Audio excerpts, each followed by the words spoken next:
acha ni shahidi kidogo. Nimeshika nikivalisha watu dakika moja na kamera, alafu nikupea pia. Ogena, mnyama na 1 minute. Abeda kwa pesa kwanza leo.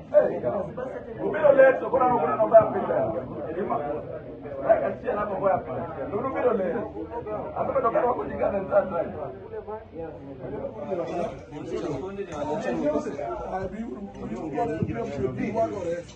Naweza sema kwa sababu vile watu wamevaa hivi.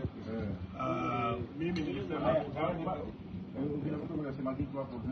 mimi nasema na nilisema vile watu wamevaa namna hii, hata hii vile watu wanaenda safari